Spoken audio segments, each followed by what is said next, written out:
The tier 4 SMG Centurion has one of the worst damage profiles in the entire game, has a mediocre SMG rate of fire, it doesn't have any crazy mods or attachments that make it an insane weapon, so how the hell is the Centurion the best weapon in the game? What up guys, it's your boy raptak, and today we'll break down this bad boy and find out exactly why it is the best weapon in the game. But before we go any further, some of you may be thinking, wait, when did the Centurion become the best weapon in the game? So if you haven't watched my video yet on the best meta in Shatterline, make sure you do that. I will link the video down in the description below. So the reason as to why I'm referring to the Centurion as the best weapon in Shatterline comes from gathering data from the highest level of play in the competitive scene. In short, throughout the OCS tournament from when I gathered this data, there were a total of 552 weapons used in the tournament, and the Centurion made up for 351 of those times, which is a total of almost 64% use rate, which is almost 3 times as much as the second most used weapon in competitive play. So with that being said, let's break down this weapon. The Centurion has a rate of fire of 907 rounds per minute, which just slightly outperforms the tier 1 SMG but loses to the tier 3 SMG. And as far as the damage profile goes, the Centurion is actually the worst performing SMG all the way up until 25 meters,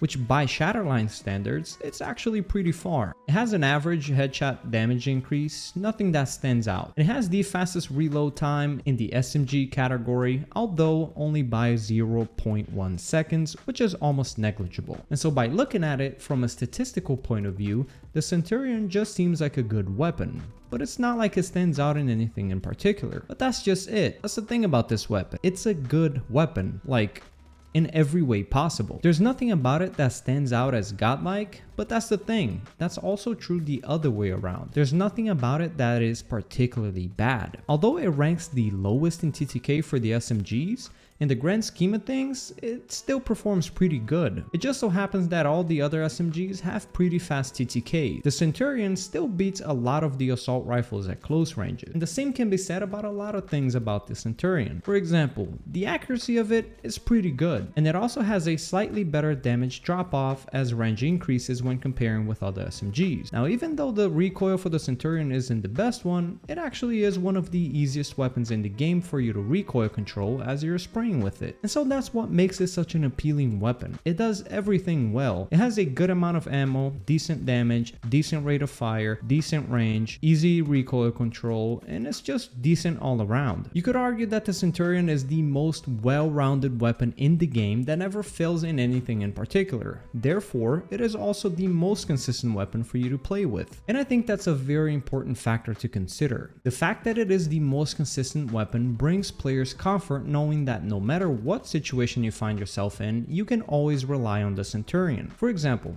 if you have a sniper and someone slides around the corner unexpectedly, then you're in big trouble. You either hit that shot or you find yourself in a terrible situation. Whereas you don't really find yourself in too many of these awkward situations with the Centurion, as a Centurion is a good weapon all around, and it will perform well no matter what situation you find yourself in. Now there's another factor you have to consider. When the Centurion is used in competitive play, you're not allowed to use mods. Therefore, weapons that have godlike mods such as the Pacifier's Crusader are not allowed. If mods were allowed in competitive play, we would undoubtedly see a dramatic change in the meta, and then maybe the Centurion wouldn't be the best weapon in the game. But the thing about the Centurion is that its well-rounded playstyle doesn't rely on its modifications. The mods are just extras, but don't necessarily make a huge difference, at least from my point of view. The Perforator increases RPM by quite a bit, but already require a double kill to even trigger in the first place, which is not always the easiest thing for most players to achieve. And the Biplane mod increases range by 10%, and I don't necessarily see a huge change to how the Centurion performs when you're using this mod or not. I mean, increasing 10% to the 20-ish meters effective range would only affect it by roughly about 2 meters, so it's quite hard for you to even notice a change in the first place. So modifications or not, this weapon has a pretty consistent playstyle. And how do pro players use this bad boy to its max potential? What does their loadout look like? This brings yet another interesting point about the Centurion. There isn't necessarily an overpowered build that stands out as clearly the best. best. What I found particularly interesting when investigating the best meta for Shatterline is that loadouts for the Centurion actually changed quite a bit depending on the player. Starting off with the attachments for the sight,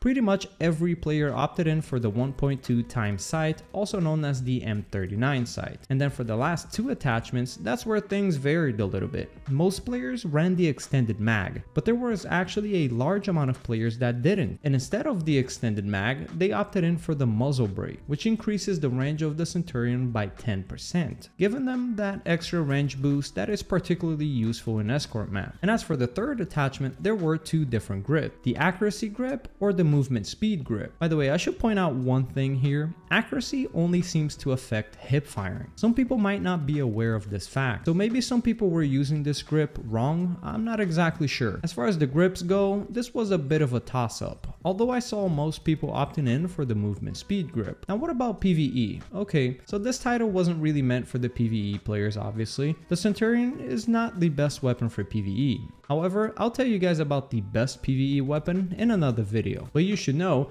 as of the new expedition, the Centurion is classified as one of the worst weapons in the armory, meaning you come across this SMG at threat level 1 quite often in the supply drop. I would still recommend picking this bad boy up if you have the chance to do so, as it is a pretty good option when playing PvE. And as far as attachments go, I probably wouldn't really stray away from the PvP loadout, although I could probably see the universal receiver as being a decent choice to save you a lot of ammo in the long run. Personally, I've always considered the Centurion as a hybrid between SMGs and assault rifle. It seems to fit both roles as a pretty decent choice. The Centurion is my favorite weapon in the entire game, although I suspect that the meta is slowly changing away from the Centurion as players are getting more and more accustomed to other weapons such as the Zenith. And I am personally curious where the meta will take us, and I'll make sure to always stay on top of it throughout all the changes that occur. If you want to see what the current meta looks like for the SMGs, make sure to watch my best SMG in Shatterline video to stay up to date. Thank you guys for watching, and I'll see you next time.